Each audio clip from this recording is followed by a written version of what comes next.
Oops. Hello. Greetings. Welcome back to Black Bear News, where everything is connected. How are y'all doing? Great to see you. Did you hear that again? Don't know what's going on here. Help. Somebody's taking over my studio. Gremlins and such. What's up? How are you? Good to see you. Thanks for tuning in. And it's a Friday. And we're going to cover what we're going to cover.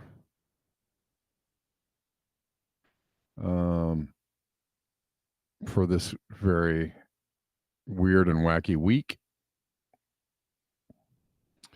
Where there has been yet another electoral supposed power shift to Donald Trump. Supposed power shift. I don't know. I wrote something this morning, and maybe I should play just the first part of this wackiness.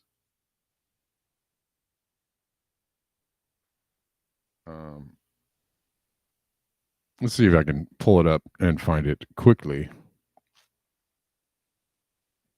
Let's see. I don't know. Can we send it to Brave? I guess no. No, I can send it to me. Sure. Okay, let's see if we can pull this up.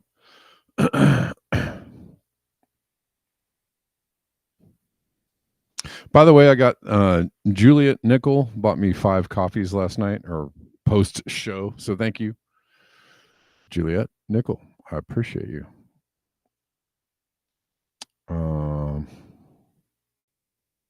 Here we go. I didn't want it here. Want it over here. Want it over here. Anyways.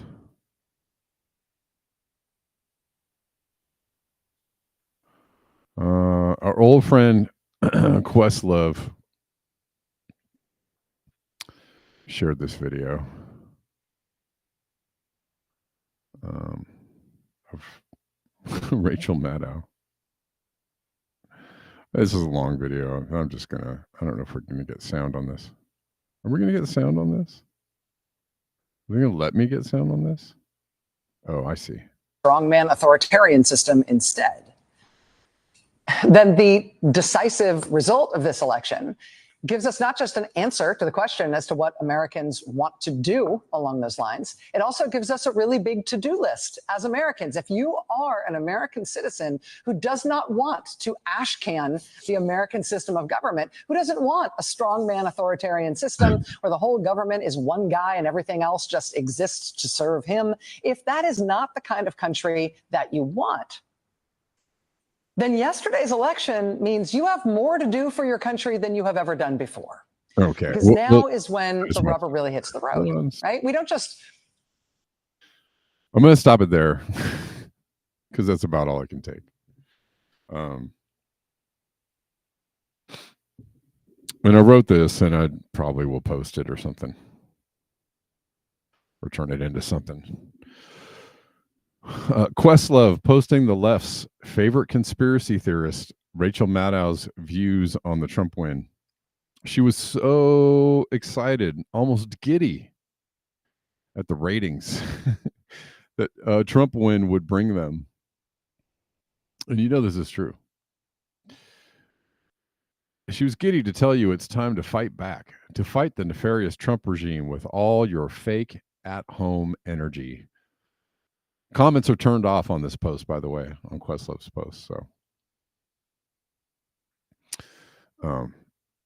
again, zero self-reflection on what the Dems didn't do to appeal to voters. Zero acknowledgement of Trump's, at least for now, promises to try and turn around the direction of the last 4 years, which, by the way, were an absolute train wreck. No acknowledgement of this installation of an empty policy-free candidate as a replacement for an aging neocon Democrat who was forced on the voter base with clear indications that his health was already failing prior to 2020. No, hold on one second.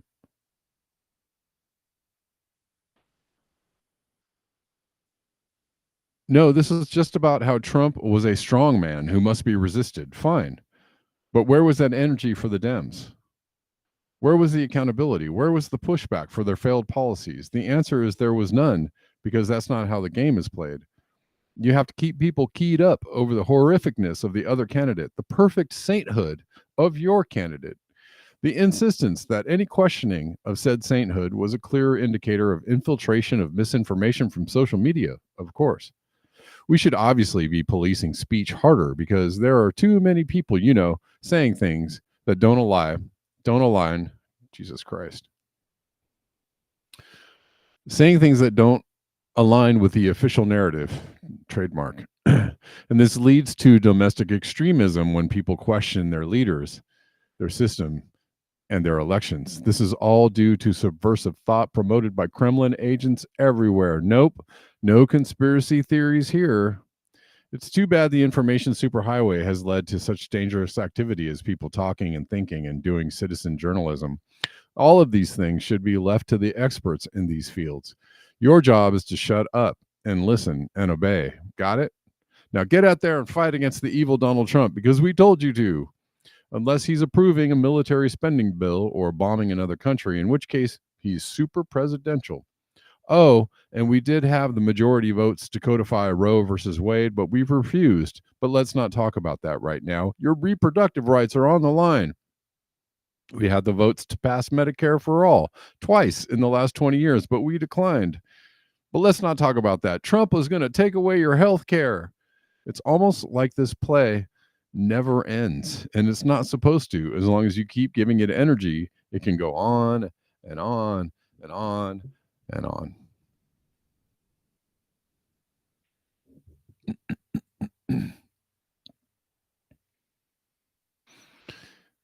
All right, got people showing up. Shawnee, what's up? Long time no see. Thanks for hanging out. Thanks for coming in. I don't know if you're watching and not chatting other times, but thanks for dropping into the chats.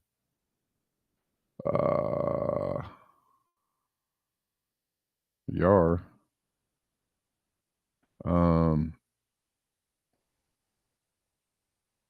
Let's see.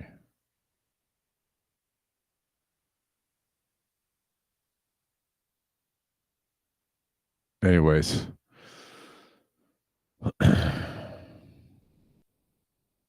We got lots of other things to cover today. Again, if you've been listening to the show and listening to, the things that I am saying,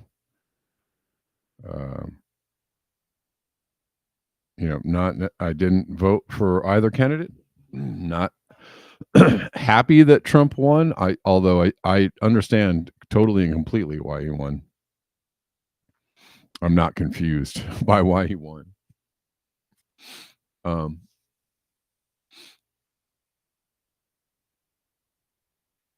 not aghast or surprised or whatever by why he won.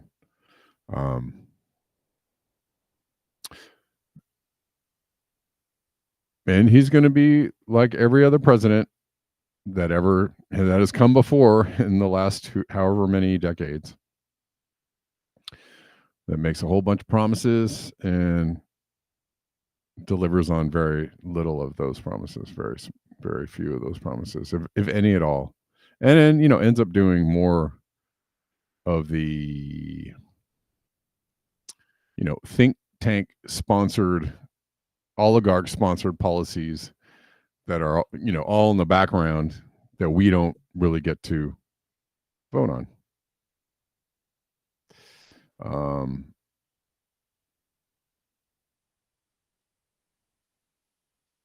And there was another post that I actually meant to play. I wasn't planning on playing that. I wasn't planning on playing this one somewhere in here. It's kind of the first thing I saw this morning, and I was like, all right, this person is just like so logical and actually open, right? This is when you're open to actual, real suggestions about like where it is that maybe you were at fault in seeing what was happening, right? And I feel like a lot of the support that Kamala got was kind of like, Trump is the worst, and he's so terrible, and he's a felon, and he's a convict, and he's a bad man, and he's the worst bad man that ever bad man, and like, so he can't possibly win because he's so bad, right? I think that was the logic. I'm trying to figure it out because I spoke to the Democrats I spoke to like in person about the election were super convinced that she was going to win because he was just so bad. And I was like, well, I get it. I mean, it makes sense. It carries logic on some level, but it also, again, doesn't actually take in, the full spectrum of reality. It's just like, it's built on the narrative that he is a bad man. Therefore, why would anybody vote for him? Because he is a bad man. It's like, it's very limited. It's a very limited viewpoint, but I'll play this because this is interesting. This is a woman who was speaking about it. And I said, this is a great response to Trump winning. If only Dems could do this. More Dems could do this. Also, this is the thing I got when I talked to Dems about the election. They were really convinced Kamala was going to win based on what I just said.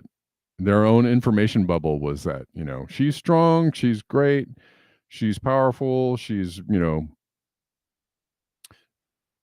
right, everything you've ever wanted in a candidate, and that guy is a completely demented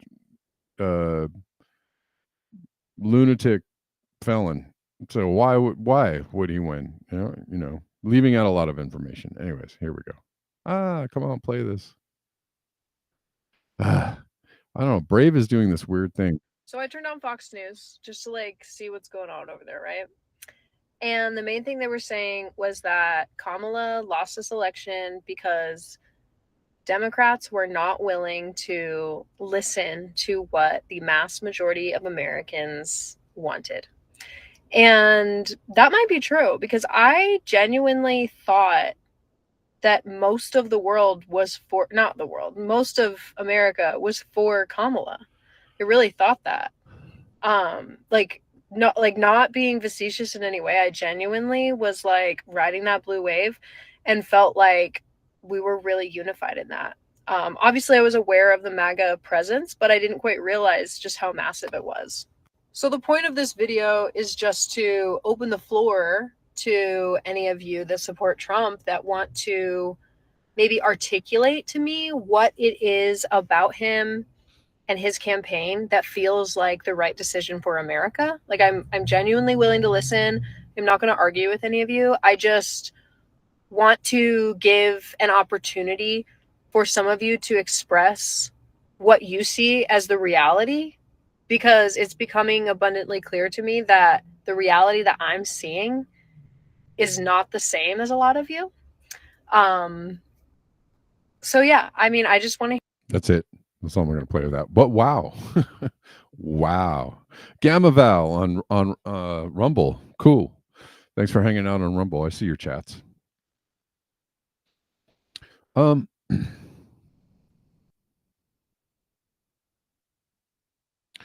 I'm going to say about this is that, incredibly lucid and open. But the problem with this is, should have been asking those questions prior to the election. Point one. Point two. This should be party-wide and voter base-wide, asking those questions prior to the election, not after the election. Not like, whoa, what happened? Like, I mean, you've had 2 elections with this guy already, and nobody was like, huh, I'm just wondering, what did we do wrong in 2016? How could we prevent this from happening again? That moment didn't happen. That moment didn't happen for the party. That moment didn't happen for the people voting. Not at all.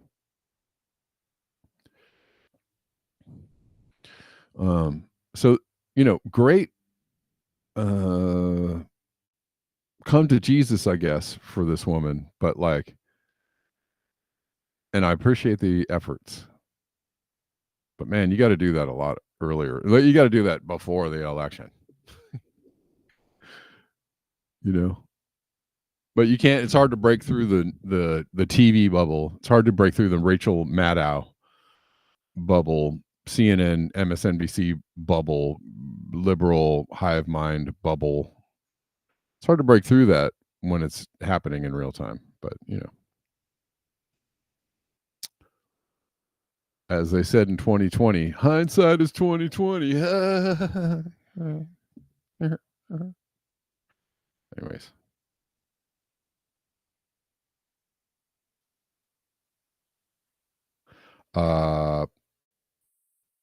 Okay, let's go to, they're saying that 1.5C is going to be over this year, even though it's already been over for 2 years. This year set to be first breach of 1.5C global. And this is also the interesting thing. First, what does this mean?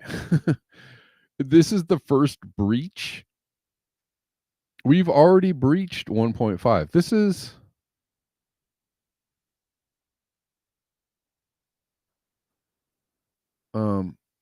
this doesn't help anybody in the climate change community feel like you're being honest with them. And this doesn't help anybody who might be on the fence about climate change or maybe not believe in climate change. This doesn't help them feel like you're being honest about climate change with them when you do stuff like this.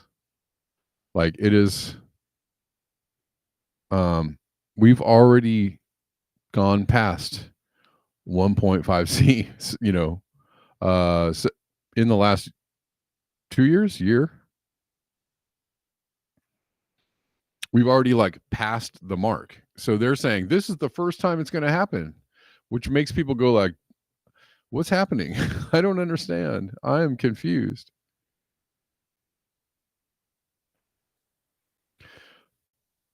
The differing information about what's really going on with climate change does not help the climate change community look like they really know what they're talking about. and I'm talking about actual scientists, because I saw somebody talking about on Twitter the other day. I saw somebody talking about staying below 1.5C. And if you're a scientist who has an inkling of an understanding of physics, or an inkling of an understanding of like really what's going on with climate change, you're like, you're misleading people about the reality of what's coming in the future, and B, you're not doing science. And so if you're a scientist pushing out ideas about staying below 1.5C when that is categorically impossible at this point in time, like, you're not a scientist. You're just a failed communicator or a failed propagandist about a certain small sliver of understanding around climate change. And like, somebody was upset at me in the Rockfin comments the other day, on the video, about saying that climate change wasn't an issue. I didn't say that climate change wasn't an issue. I said it's not an issue politically. It's not something that people care about. And the problem is that there's so much misinformation now about climate change from actual climate change scientists, from Michael Mann and other people that want to like lead you down a garden path in the wrong garden path about climate change, that like, it's hard to get a unified sense or point of view on what's happening with climate change, basically on a basic level, what's happening with climate change and what should we do about it. Nobody can agree. It's just such a splintered, fractured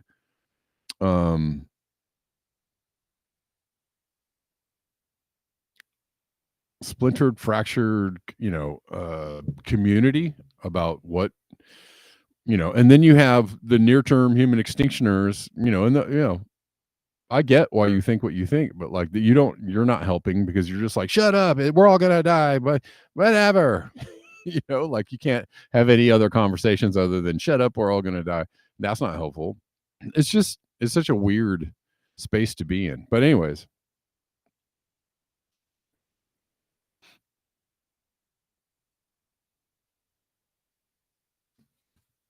the reason why I said climate change is it's not a political issue that people, it's been so beat to death, and like, it was something that people would bring up over the past few electoral campaigns, but like,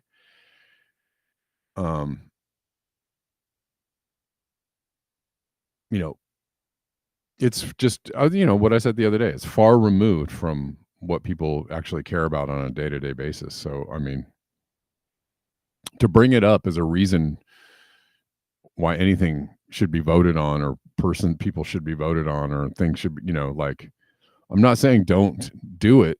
I'm saying it's kind of a moot point right now.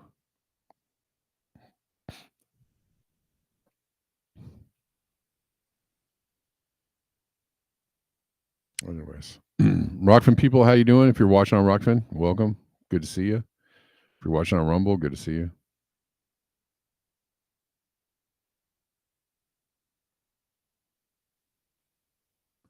Jasper Jesperson. I don't. Okay. Is watching on. I got to hurry up because I want to make it. What is it? Who's this person?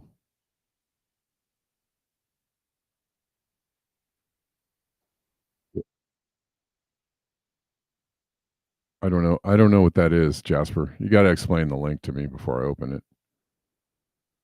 Jesper Jesperson, which actually sounds like not a real name, but maybe it is your name. I don't know.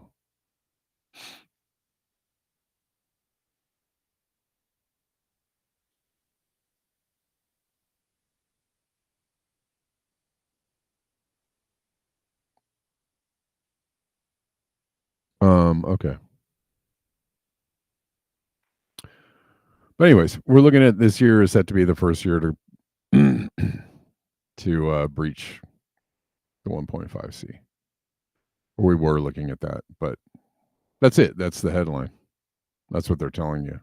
But we already know, if you're actually paying attention and if you're in the community, you already know we've breached it. We're just waiting for the year when they actually go, it's official, which could happen maybe it's this year. They're telling us it's this year. It's official. Or in the next 5 years. Okay, here, it's when they can admit that we've breached that guardrail, and then now we're going to have to set another, move the goalposts to something else. The libs in your life are melting faster than the Arctic. Yeah.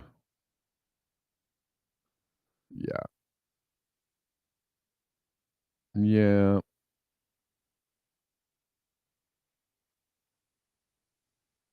Oh, that's weird. Okay.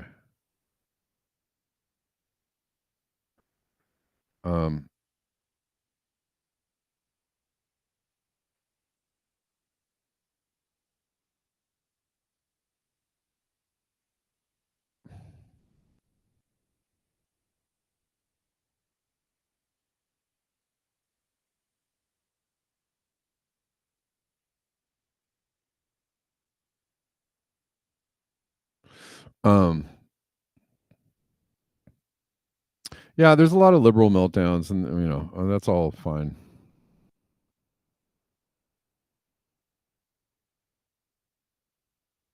I'm not happy that Trump won. I don't think he's going to really be the savior that people think he is going to be. Happy that Kamala lost, because that whole administration was a terrible mess, and we'll talk about more reasons why it's a terrible mess.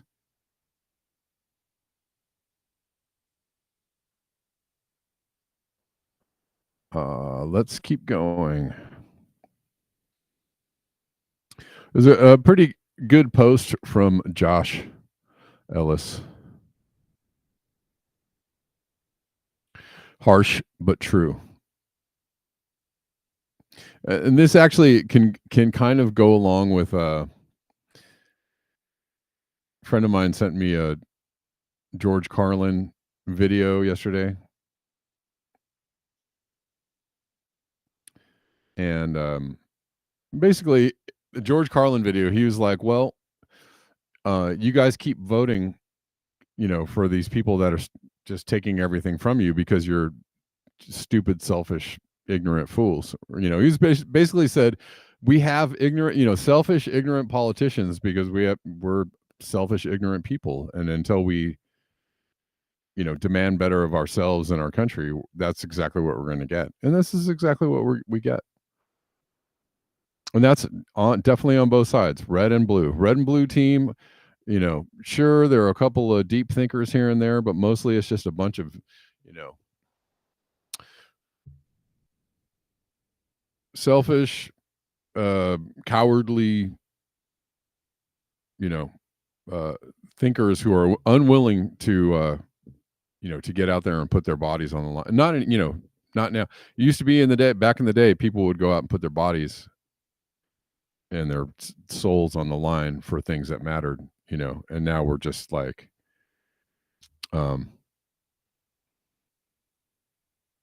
we can't be bothered.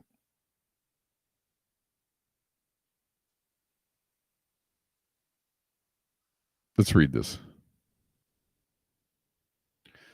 I've got to hurry up. I've got to quicken my pace.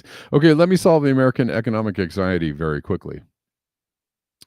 I'm going to sort it out for you in less than 10 tweets, and then you won't have that excuse anymore. You ready? Here goes. The cause of capitalism and greed is capitalism. The cause is capitalism and greed. That's it. Nothing else. Just that. Your job went away because some prick figured out he could pay a guy in China or Mexico to do it for 1/10 of the wages and keep the difference. He doesn't care about you or your job or your town or your family or America, just his bottom line. But you voted for politicians who let him do it anyway. Why do they let him do that? Because he gives them money. Why can he do that? Because other politicians you voted for appointed judges who said giving money to politicians was protected free speech. Look it up, Citizens United. You voted for these politicians because they told you they believed in the same things you did, and you didn't care enough to find out what they actually believed in because you'd rather believe bullshit. That's what you want to hear. Bullshit you want to hear, then put in the effort to not do that. You believed that it wasn't your responsibility to educate yourself about the system and the people who run it before voting for them. As long as they showed up at your church for a photo op and said they hated commies, you were happy to give them power to destroy your life. Commies or Nazis. We can add, let's not leave the left out there. Yeah, just for that, I don't know what the hell that was. That was just, anyways.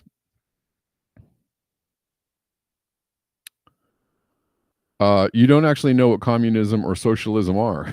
That's true. You think it means everybody wears gray and can't have their own car, which is actually Maoism, Leninism. But you don't know what that means either and mistrust anyone who does know. Bam. Very good. And I shout out to all the alternative media people who call everything, everything the Democrats do communism or whatever. You guys are fucking idiots.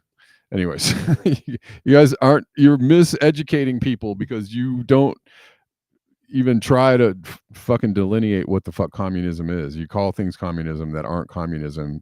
You're a fucking asshole.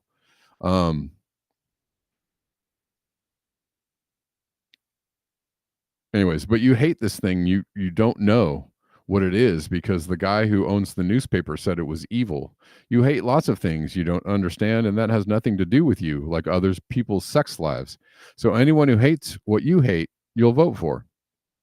Again, communism or, Nazis or MAGA or whatever it is. Even if they sell you out over and over, year after year, decade after decade, it's like you're incapable of recognizing bullshit, which is a bad handicap for a working person to have. It's how you ended up here with stagnant wages at a precarious job in a rotting community. Yeah, good point. But working people generally have an innate bullshit meter.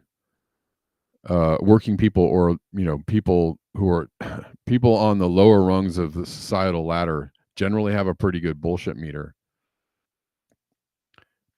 which is actually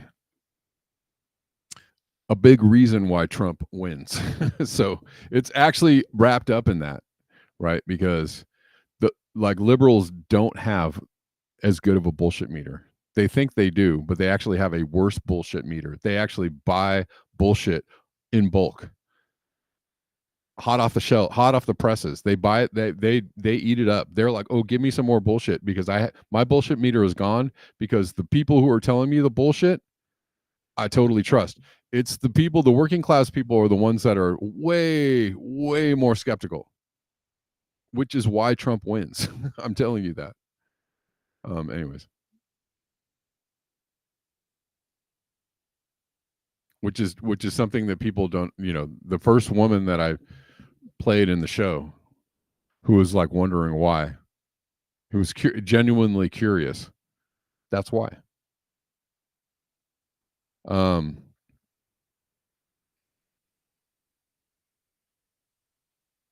Because Trump appeals to that bullshit meter. That's why. Because when Trump says things like the deep state or says like these people are crooks or something, right? That I'm not saying he's right. I mean, he is right on some level. I'm not saying he's the guy. I'm not saying he's a true and correct hero. That's not what I'm saying. I'm saying he's saying things that register with people's brains like, oh yeah, I know that they're full of shit. Oh yeah, I know that they're giving us fake news. The people that can spot the fake news on CNN, MSNBC, or even Fox News, that's the. If you can spot the fake news, you're way ahead of the game.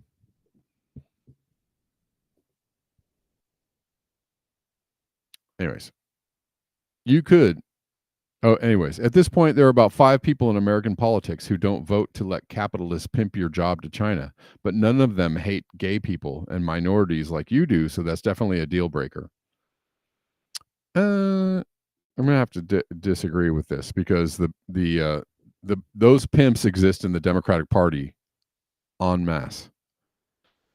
En masse. So again, this is a little bit of like, this is a bit of a one-sided argument. He's, it's like if you can actually apply this to both sides, even a stronger argument. Anyways, none of them hate gay people and minorities. That's not true, man. That is absolutely false, Josh Ellis. None of them hate gay people and minorities. I'm telling you right now, those pimps are in the Democratic Party. Hardcore. So you vote for the job pimps. That's why you're fucked. You could stop all this by stopping capitalists from doing whatever they want, but you think you're going to be 1-2 someday, so you vote for people who let them do it. And then you're surprised when they do it, and it fucks you over because you're dumb as shit. And that's it. Mystery solved. Too late to matter now, of course, but don't ever say, and nobody explained it to you, or that it's complicated. It's easy. You're just, as I said, dumb as shit. Here endeth the lesson. All right, pretty good post from Josh Ellis.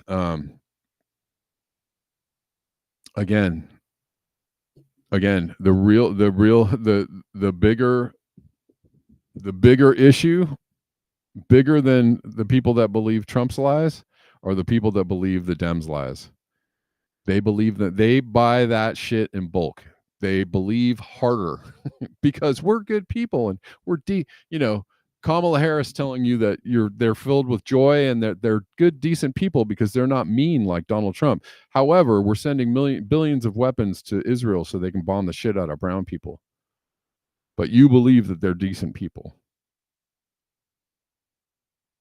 Ooh, the cognitive dissonance gets even bigger. Same with Ukraine. We're sending billions of dollars of weapons to Ukraine because Putin is evil and he loves Trump. But you're sending thousands of Ukrainians to their death in a proxy war so that you can have a reason to build more bombs and ship them to Ukraine and launder money in Ukraine. Yeah. That's the advanced lesson on that one.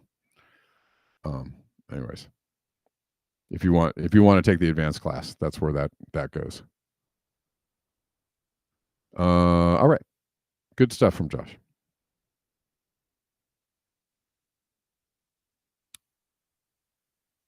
This is Joe Biden actually looking hale and hearty. I don't know if this is this morning or yesterday. This is him saying adios and that, good job, Trump. All right, you won. Joe Biden immediately losing his dementia, talking perfectly and looking 10 years younger after Kamala lost the election will never not be funny to me. Either he found a dementia cure, purposely spiked his meds to enact a coup, or they've spiked his meds to enact a coup, or he just executed the most brilliant long con in the history of politics. I don't know. Or maybe it's Joe Biden number 18. But here comes President Biden. He's got quite a pace there. He's got his aviators on, traditional sunglasses. Joe Biden coming out, about to address the nation. He looks pretty perky. He's definitely had his Weetabix. Here he is. Good morning. Good morning. Thank you. Please. Thank you. Good to see this cabinet and the staff together here. Thank you. We're not going to watch the whole thing, but he's quite coherent, cogent, talking clearly, and walking very crisply. If you saw that. Thank you. Yeah, it's good to see you all. Particularly good to see my granddaughter sitting in the front row here. Hi, Finn. How are you, honey? For over 200 years, America has carried on the greatest experiment in self-government in the history of the world. And that's not hyperbole, that's a fact. We're the people. The people vote and choose their own leaders, and they do it peacefully. And we're in a democracy. The will of the people always prevails. Yesterday, I spoke with President-elect Trump to congratulate him on his victory. And I assured him that I'd direct my entire administration, work with his team to ensure a peaceful and orderly transition. Okay, that's all we're going to watch of that. But so Antoine says body double check. Yeah. What do you guys think? You think this is not Biden, or do you think he just has, had the special espresso this morning? It is odd how he goes from veers wildly. I can't say the word wildly. Sorry. I lost that one for a second. He veers wildly from, being like barely able to walk and talk to, to looking pretty spry for his age. Maybe that's just, maybe they got some really good medications for him. I don't know. It is interesting.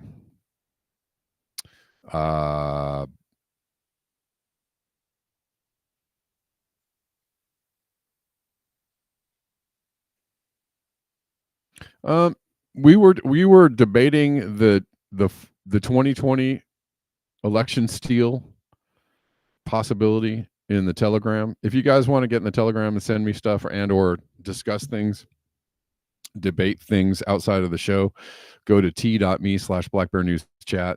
That's Telegram. That's where you can go. Or follow me on Twitter at BlackBearNews, the number 1. But we were discussing the steal in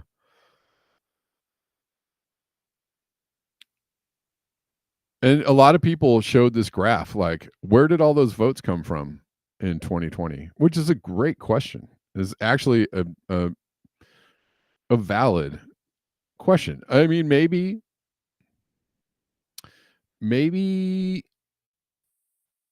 it was the pandemic and people had nothing to do and people weren't out working on the docks or slaving away working construction, and they had all kinds of time. People weren't hustling to their fast food, their 3 fast food jobs every day, so people had time to fill out their mail-in ballots.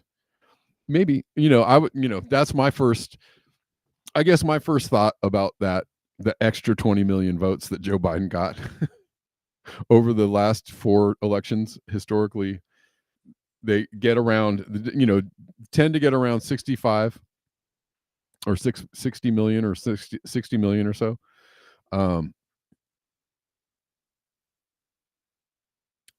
Antoine thinks, personally, I think Trump is CIA and he was selected and not elected like all presidents. I actually, sure. I mean, if you want to talk about a long theatrical production, first let me talk about this, but we'll get to that. But we'll watch this. Oh, wrong. No, wrong. Sorry, guys. I keep pressing the wrong thing. I'm going to get there, I promise. What do you think about that thing I sent you today that compares the number of people that voted in 2020 versus the number of people that voted in 2024 and in 2016? Sure does look strange. And in 2012. Have you seen it, Jamie? Yeah.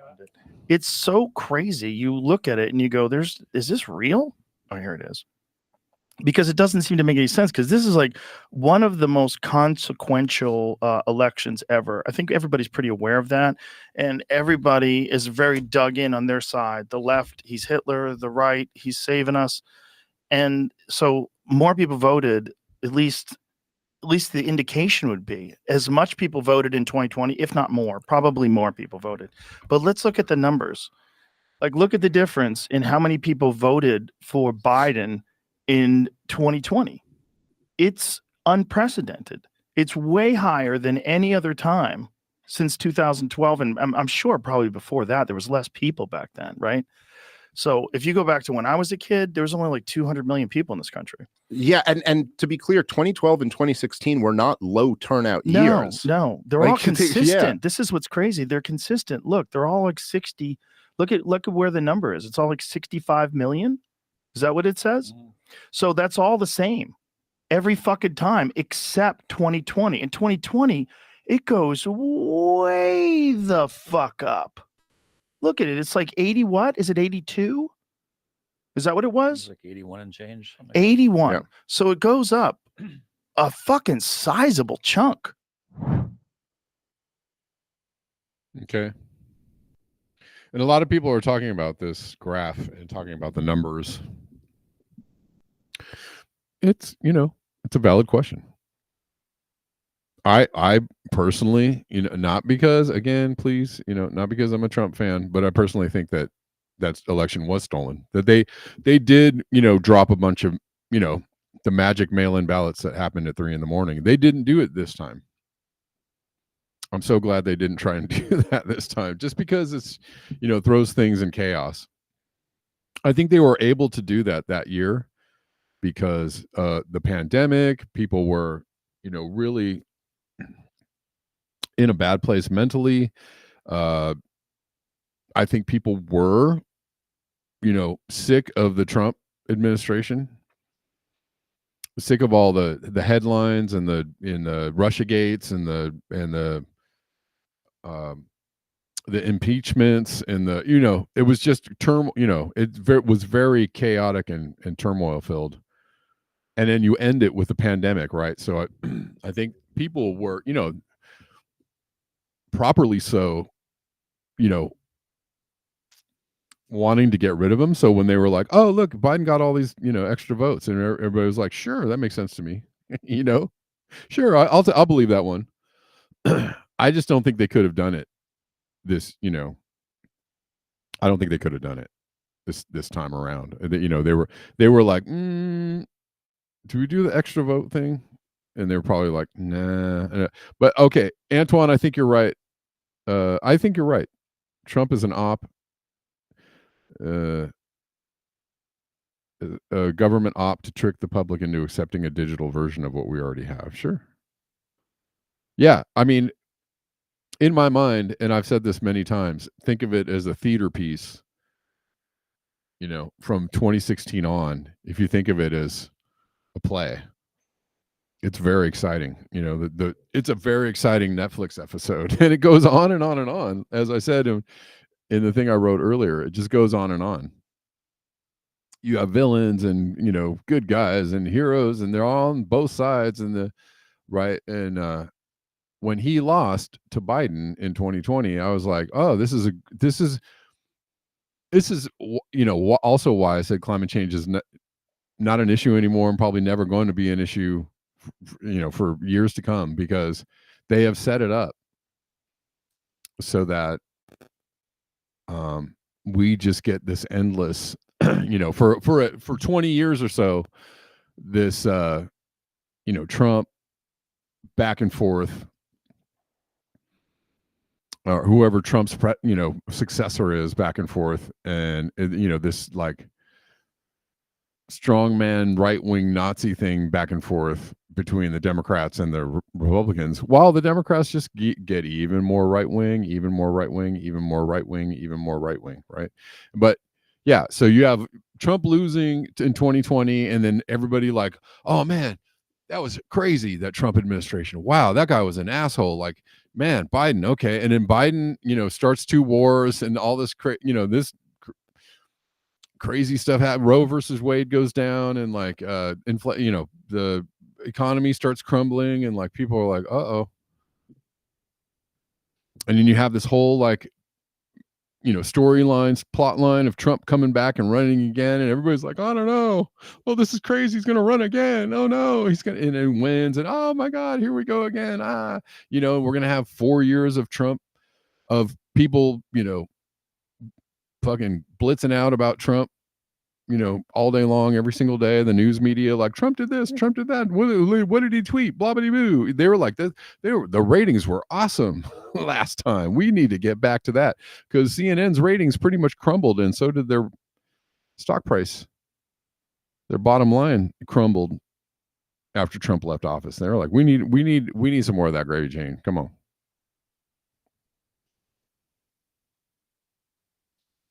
So this is great for the monopolists, and for this whole thing is just great theater for everybody to get really like all twisted up about.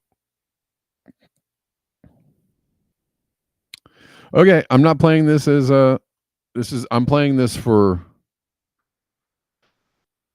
I don't know if I'm playing this for laughs. I guess so. This is Trump's plan to dismantle the deep state. Don't laugh. Don't laugh. Don't laugh. But he's out. He's talking about dismantling the deep state. Reclaim our democracy from Washington corruption once and for all, and corruption it is. First, I will immediately reissue my 2020 executive order restoring the president's authority to remove rogue bureaucrats, and I will wield that power very aggressively. Second, we will clean out all of the corrupt actors in our national security and intelligence apparatus, and there are plenty of them. The departments and agencies that have been weaponized will be completely overhauled so that faceless bureaucrats will never again be able to target and persecute conservatives, Christians, or the left's political enemies, which they're doing now at a level that nobody can believe even possible. Third, we will totally reform FISA courts, which are so corrupt that the judges seemingly do not care when they are lied to in warrant applications. So many judges have seen so many applications that they know were wrong, or at least they must have known. They do nothing about it. They're lied to. Fourth, to expose the hoaxes and abuses of power that have been tearing our country apart, we will establish a Truth and Reconciliation Commission to declassify and publish all documents on deep state spying, censorship, and corruption. And there are plenty of them. Fifth, we will launch a major crackdown on government leakers who collude with the fake news to deliberately weave false narratives and to subvert our government and our democracy. When possible, we will press criminal charges. Sixth, we will make every inspector general's office independent and physically separated from the departments they oversee so they do not become the protectors of the deep state. Seventh, I will ask Congress to establish an independent auditing system to continually monitor our intelligence agencies to ensure they are not spying on our citizens or running disinformation campaigns against the American people, or that they are not spying on someone's campaign like they spied on my campaign. Eighth, we will continue the effort launched by the Trump administration to move parts of the sprawling federal bureaucracy to new locations outside the Washington swamp. Just as I moved the Bureau of Land Management to Colorado, as many as 100,000 government positions could be moved out, and I mean immediately, of Washington to places filled with patriots who love America, and they really do love America. Ninth, I will work to ban federal bureaucrats from taking jobs at the companies they deal with and that they regulate. So they deal with these companies and they regulate these companies, and then they want to take jobs from these companies. It doesn't work that way. Such a public display cannot go on, and it's taking place all the time, like with Big Pharma. Finally, I will push a constitutional amendment to impose term limits on members of Congress. This is how I will shatter the deep state and restore government that is controlled by the people and for the people. Thank you very much. Oh boy. Well, yay. If you believe it, I mean, if it's, sounds great. I'm listen, like, I don't know. They're getting everybody all, this is, again, this really would appeal to a lot of people. It will appeal to a lot of people. Is he going to do anything like this? He could exact some of these things, but most of this is not going to happen. Right. We know this. Most, if not all, and probably opposite things will be happening, right? As far as the deep state goes.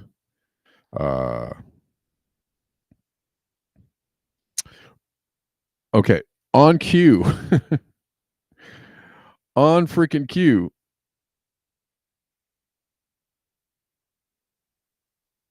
This happens. I'm talking about deep state. And he did this last time. I'm gonna lock him up. We're gonna get the deep state out of here. And literally, as soon as he was elected, he started hiring people from the swamp. So, meet Trump's new chief of staff, Susie Wiles. She's an ex-pharma lobbyist. Wiles is a seasoned lobbyist. Her LinkedIn profile summarizes her leadership role at multiple corporate and political lobbying firms since the mid-1980s, allowing her to sway Trump's psyche with her conflicts of interest. Why? Why is she his pick? Wiles became co-chair of lobbying firm Mercury Public Affairs in February 2022. As highlighted by Holistic News, Mercury's clientele includes Pfizer, Gavi, and the Vaccine Alliance, which spearheaded vaccine funding and distribution efforts during the COVID-19 crisis. Wow. Wow. And furthermore, I mean, this is about as quick of a turnaround as you can get. And so, yeah, as I was saying, when I was talking about, the promises are what gets the votes, but like if you promise things and then you take them away, you're really going to piss people off. Are you kidding me with this? Advisors close to Trump are saying RFK is toast already. Trump campaign quietly distances itself from RFK Jr. after new vaccine safety comments. What the entire... So are they going to throw him under the bus just immediately? Okay. He has Mike Pompeo in his cabinet. Yeah, I know. Donald Trump's team appeared to quietly distance itself from RFK Jr. in the immediate aftermath of the election, amid speculation that the former presidential candidate could be handed control of U.S. public health agencies. Advisors to the president-elect questioned whether Mr. Kennedy, a vaccine skeptic who has also been the subject of a series of bizarre stories involving animals, would make it through a security check for a cabinet position. Wow. Wow. It raises the questions about what role, if any, Mr. Kennedy would be given in the Trump administration as the Republicans' transition team sets about filling thousands of federal posts for his return to the White House. We'll see. That doesn't look good. It doesn't look good. I was going to say, how quickly is RFK Jr. going to come out and say he was duped by Trump? Is it going to be a month from now, 6 months from now, a year from now? Like I'm counting on RFK Jr. posting in the near future. Well, the Trump team promised me certain things, a certain role in the administration, and as it turns out, well, that was a lie. He's going to come out and say that. He is going to come out and say that eventually. How soon into 2025 do we need to get for that to happen? Man, so blowback is a thing, though. As I was saying, blowback is a thing. And it can happen to Trump too. If Trump gets in there and immediately just starts going like, nah, I didn't mean it. You guys thought I meant the promises I made you. If he does that, who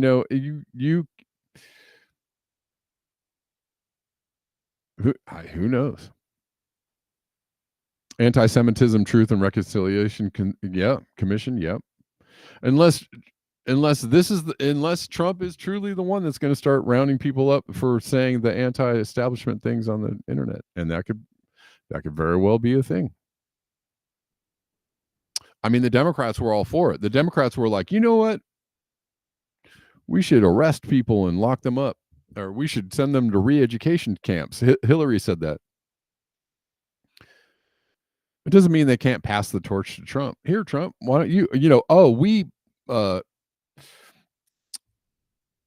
re-upped on this DOD directive that can use force against, American citizens. Here you go, Trump. Here, take it. Now you can use this, right? Anyways, now they have problems with his vaccine skepticism. Okay. All right, we'll see. We'll see. And last post is about, they're both dumpster fires, y'all. I mean, both these candidates, both these campaigns, both these administrations are dumpster freaking fires, and that's on purpose.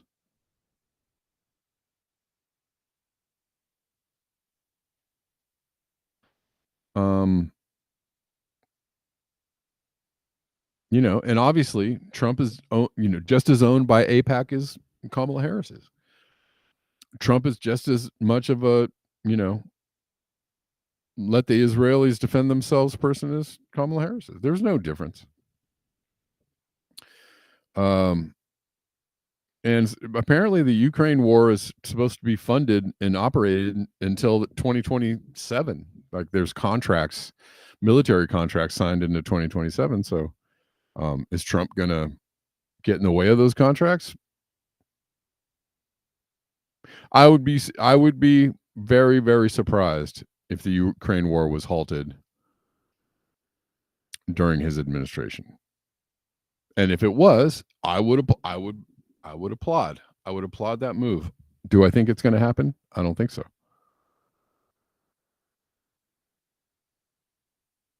Anyways, let's look at this. Sure, the Kamala campaign was a cash grab train wreck that failed to deliver on any of its promises, but at least now she's also selling all your data. Oh my God. The Harris financial juggernaut, which raised well over $1 billion, is still soliciting cash and has begun seeking buyers for its email lists in order to stave off its debts, raising uncomfortable questions about where and how all that money was spent in the first place.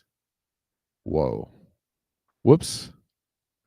And yeah, let's see if we can open this, hopefully. Oh no, we're not going to be able to read it. Thanks. Great. Awesome. Puck news. Puck you. Sorry, it was too easy. It was too easy.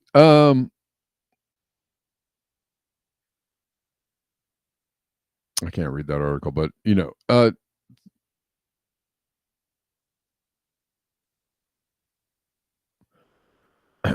the entire Biden administration was a money laundering operation,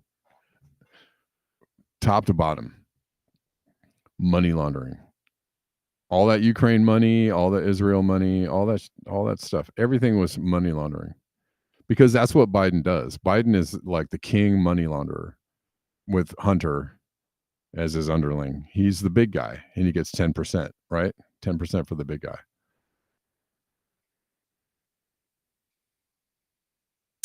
And the Dems aren't serious anyways. They never were. Their whole, you know, half the reason why they even exist is to fundraise off of the fear of Trump, or the fear of whoever's running for president on the right, or the fear of losing the House and the Senate. Oh, they just did that. Oh, we got to get it back. Come on, guys. Chip in $27 to the DNC, because we got to get it back in 2026. We got to get the House back in 2026. Come on, guys. We got to get the Senate back in 2026. Let's go. Let's fundraise. Let's beat back the Trump machine. It's good for business. The Trump machine is good for business. Good for ratings, news ratings. Rachel Maddow was giddy. Absolutely giddy. Okay, guys, this is what we got to do. We got to fight. Come on, everybody. This is my time to shine. I'm gonna, you know, I've got like, you know, 50, you know, Russia's behind the Trump administration, you know, article, you know, whatever, think pieces already written up for the next couple of months. I've got a whole bunch of things I'm ready to give you on why Trump is such a terrible person, and why the Democrats need to do their very best. Get out in the streets and, you know, et cetera, et cetera. This is prime fundraising time. This is prime money making time. This is prime ratings time right here. So Trump administration is good for business all around, which is why the stock market went absolutely bananas after he was elected. And it's still going bananas. It went banana, even more, more bananas today. More bananas for everybody.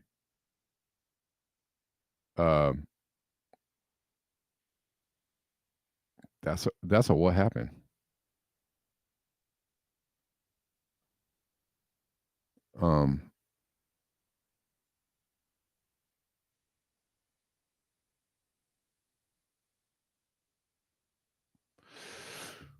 Anyways, guys, if you like the show, if you support that, we're going to do a little chat interaction or more chat interaction just for like 5 minutes, 10 minutes.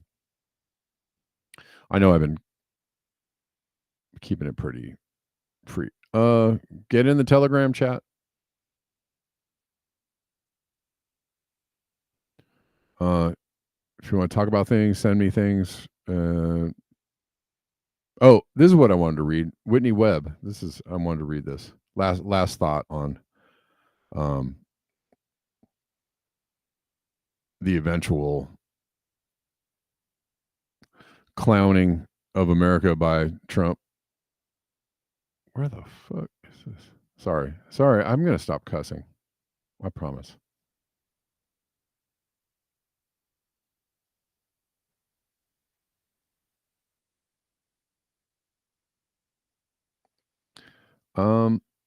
I will happily give you clear arguments for why I'm skeptical of the Trump administration. Trump's transition team lead says RFK will not actually have a role at HHS and will only have access to vaccine data, contrary to what was promoted publicly.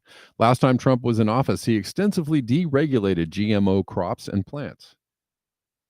So the opposite of healthy food. J.D. Vance, Vivek, and Musk are deeply invested in biotech, including biotech health products like mRNA vaccines, which Trump supported last time via Operation Warp Speed, and yet has yet to issue a public apology for his COVID-era policies. The super deep state stuff. Speaking of those policies, Trump let Larry Fink design COVID-era fiscal policy, which saw the U.S. print more money than at any point in history, and which began even before a pandemic was declared, and it resulted in a massive transfer from Main Street to Wall Street. Trump campaigned in 2016 on regulating Wall Street and bringing back Glass-Steagall, but he further deregulated Wall Street instead, helping to create the 2023 banking crisis that began with SVB. Trump campaigned as loving WikiLeaks, but then let Mike Pompeo plot to imprison and murder Assange and refused to pardon Assange, but pardoned financial criminal Michael Milken instead. The guy responsible for going after Assange, Pompeo, is still in Trump's good graces and one of his top aides, and is now in charge of picking staff for Trump's new State Department. Trump didn't start any new wars, but he didn't need to, because 5 were already happening, some of which he greatly expanded, and he dropped more bombs than Obama, who was the bomber-in-chief. He had a bunch of neocons in his cabinet and tried to coup Venezuela, which would have exacerbated the current migrant crisis, and killed an Iranian general on a diplomatic mission in an obvious attempt to goad Iran into war. The war with Iran has been signaled by Vance, Trump, and Pompeo. I have plenty of reason to be skeptical because of the above track record. Everything I said comes with receipts. All right.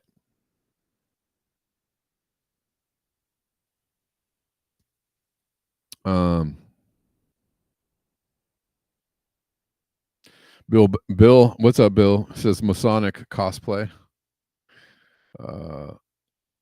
If you guys want to support the show, there are plenty of ways to support the show. You can, there's Cash App, PayPal, Buy Me a Coffee, Zelle, all kinds of stuff. Ways to support the show in the description box below. It would be ever so kind and helpful if you did support the show. Those that do support the show, you know who you are. I really, really thank you.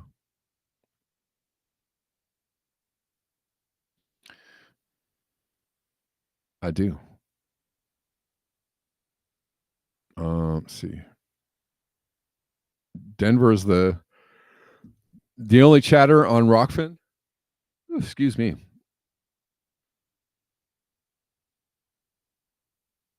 Are you shade balls? 96 million shade balls. We were talking about that yesterday. Oh, you found a pic of the things in Aussie land. Mysterious balls that surface in Sydney. Authorities, I guess they said they are disgusting lumps of human feces, drugs, and PFAS chemicals. What? Oh my God. Initial reports suggested they were made of tar and could have come from an oil spill. But a plethora of tests have revealed they are more similar to fatbergs commonly found in sewage systems. Oh, and is that what Hempcar was? Hempcar was gave me a picture of like of a pulsating pink slime ball in a sewer system. Anyways, what's up, Bill? Hope you're well, man. Let's see. You want to see these balls that are washed up on the beach? They're similar to chemistry professor John Bevis had the unfortunate job of analyzing the smelly balls. Sorry.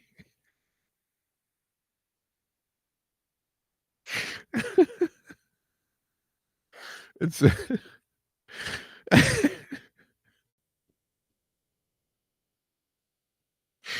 okay. That just caught me off guard.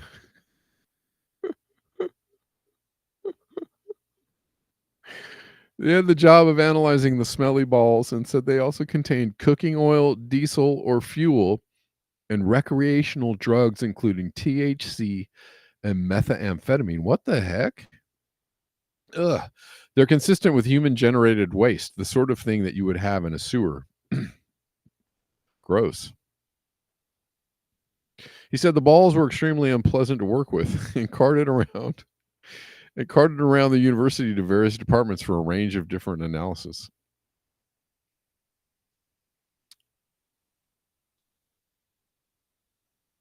Oh man. Yeah. Well. Ugh. Yeah, pollution. I saw somebody, who was it? Somebody said that John Podesta and the Economic Forum are actually switching the climate change verbiage to pollution. I shouldn't have given them any ideas, because I've been saying that for quite a while now. Stop calling it climate change. Just call it planetary destruction, or think of it as pollution, and it's much easier to understand. And I shouldn't have given them those ideas, because apparently they've taken my ideas and started to say it's pollution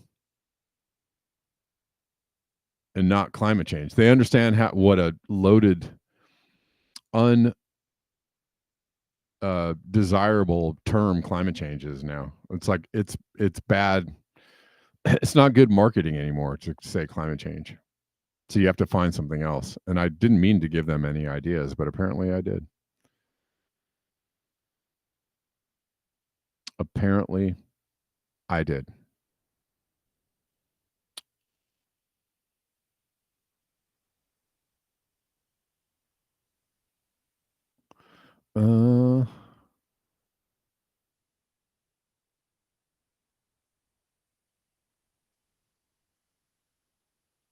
I don't know where I'm at, guys. Major Tom, what's up? In the Rockfin chats. Well, that's let me see if I guess that's what I was trying to do, is find this. I don't know if I can find this. I don't know where that clip was that I just let's see.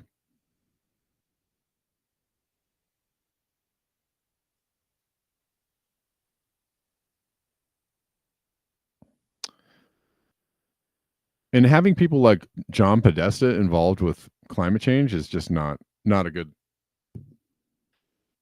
look anyways. That guy is about as slimy as they come.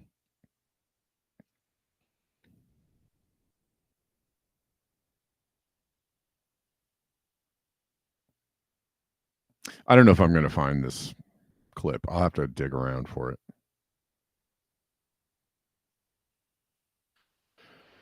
Yes, going south. We're going to call climate change smelly balls instead. Major Tom says it was me. I've been saying environmental destruction and pollution for a while now. Okay. Yeah, well, I guess they're getting the memo that, you know, it often takes these people a long time to catch up to things. They're getting the memo that climate change is an undesirable term for a lot of people. It's a turnoff for so many. And you can't really get people to take it seriously. It's hard. It's difficult for people to, you know, it has been so undermined by special interests and corporate, I don't know what to call it. Corporate ruses, the conventions, around climate change, you know, are now it's well known that they're co-opted by the fossil fuel industry. That these things are just window dressing on the problem. People know that the Paris Agreement is window dressing on the problem. So it's again, the blowback of lying to people or playing with, you know, telling people that there's a serious problem and then giving them a false solution to it, or making that solution, you know, appear to be a facade only. And behind the facade, what you have is you know, more corporate, you know, greed type activities going on. When you do that, you know, first of all, the thing that you're trying to promote loses all of its power and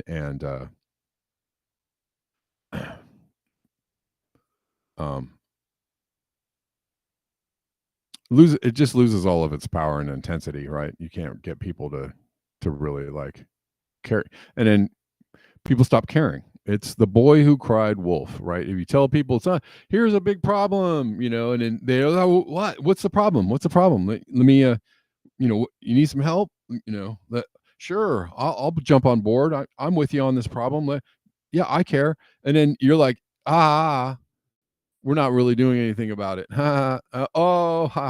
Yeah. The thing we told you about the solution, or, you know, was a lie, or we just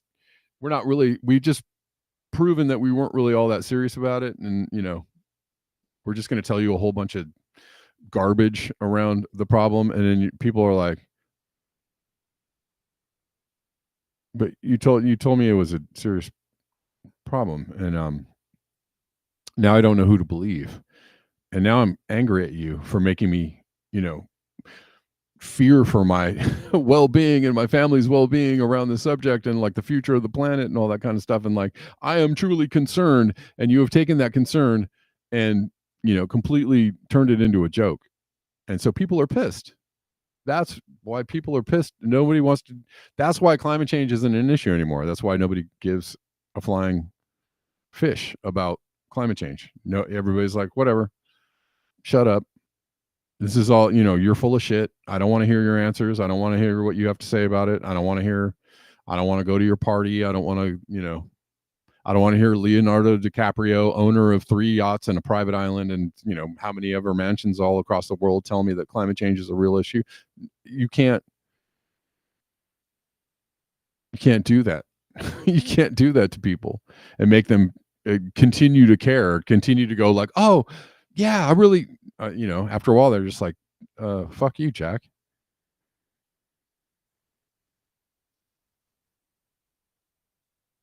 I'm over it. And people are over it. So, you know, good luck, World Economic Forum, UN, whoever, trying to tell people that climate change is an issue that they're supposed to care about. Good luck with that. That's over. That is over, and it's over being a political issue that people are really going to care about. I mean, maybe in Europe, but they actually do. They actually respond to climate change in Europe as if it's a real thing, and they actually do implement policies as if they actually act as if climate change is a real thing. So it's a little different in places like Europe and maybe other countries that I'm not quite as familiar with their, how their political system interfaces with the issue of climate change and the people. But in the United States, everybody's like, get out of here. Like, get out of here with that shit. I don't want to hear it. That's how people in the United States feel.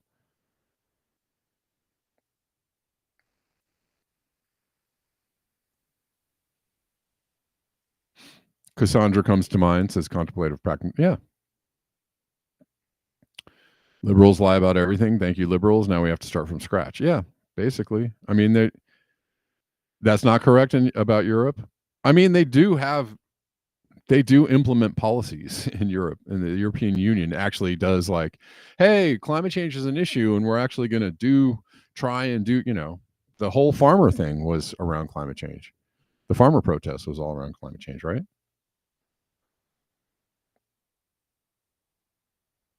And there are other policies and things that they have done in the face of climate change in Europe, right? They're fake as well. All right. How do people feel about climate change in Europe? Do they feel like it's a real issue, or are they just like, shut up, I don't want to hear it anymore? Because I feel like that's how people in the US are.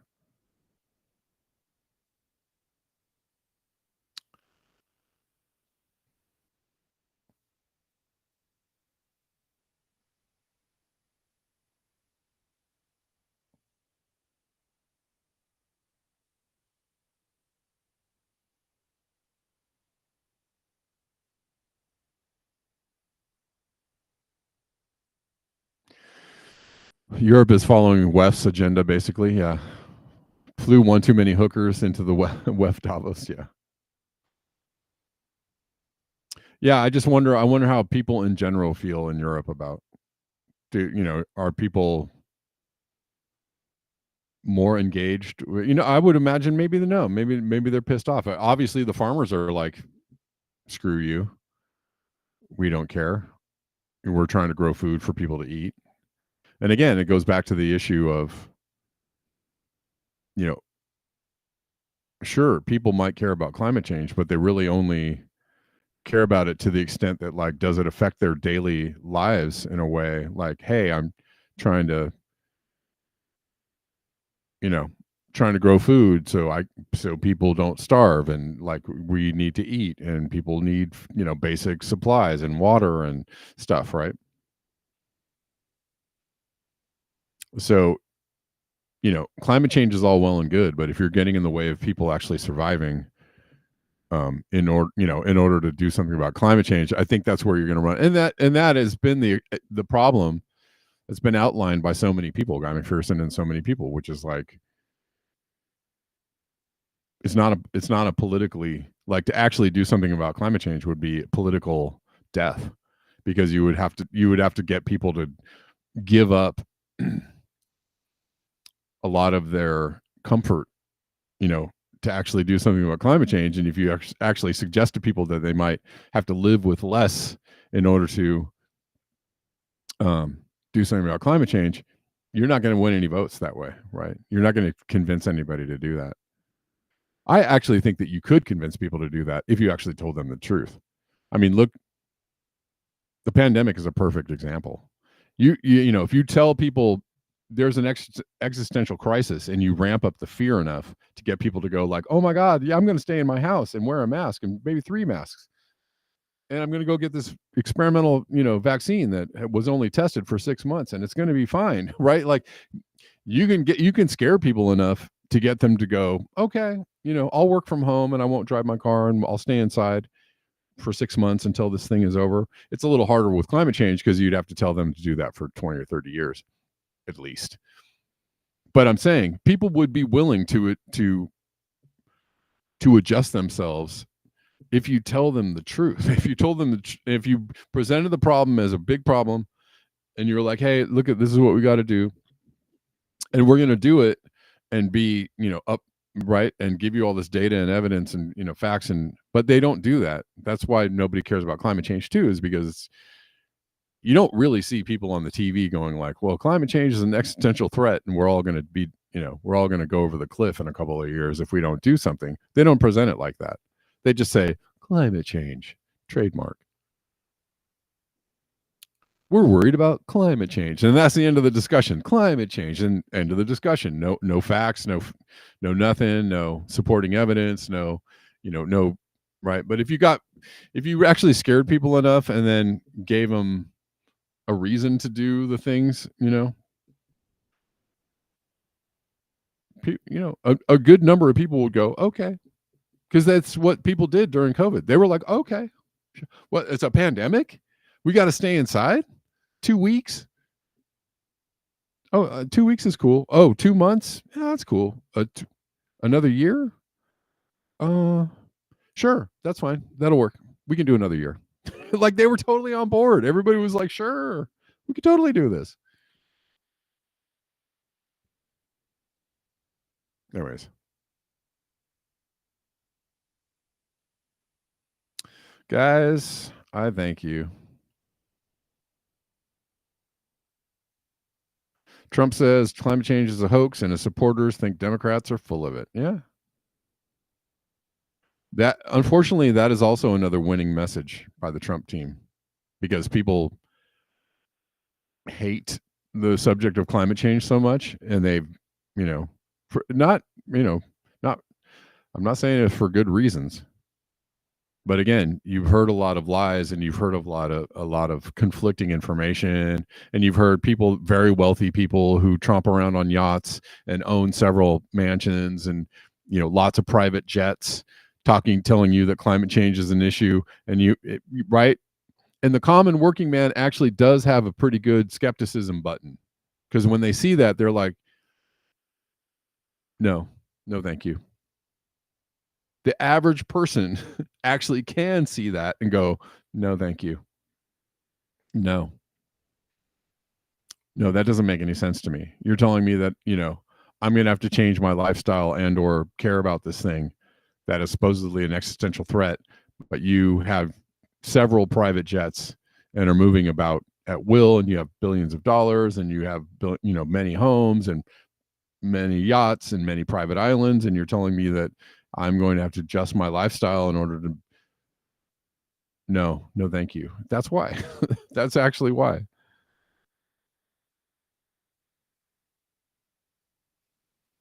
Two decades to flatten the methane curve. There you go. Sounds good to me. That could work. 2 decades, guys. 2 decades. We can lower emissions. You could definitely, if you scared people enough, you can get them on board for that.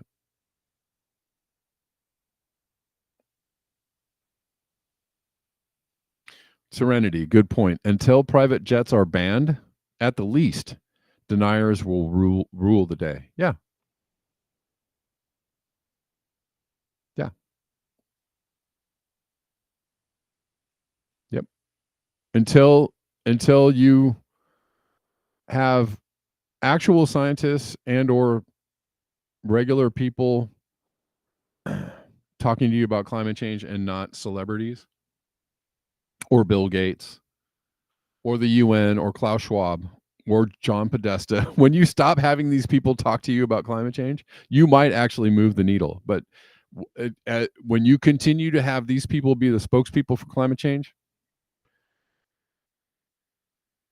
the issue is done. It's a done deal, son. It's not an issue anymore. It's not, and you're actually moving people in the opposite direction of caring about climate change. So, good luck with that one. We need more aluminum, strontium, barium, and graphene in the skies. Yes, we do.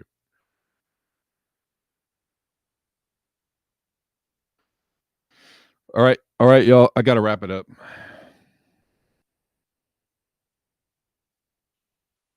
Appreciate y'all for watching, being here, hanging out, tuning in, not tuning out. Y'all are the best. Just checking to see if I have any buddy to thank. All right.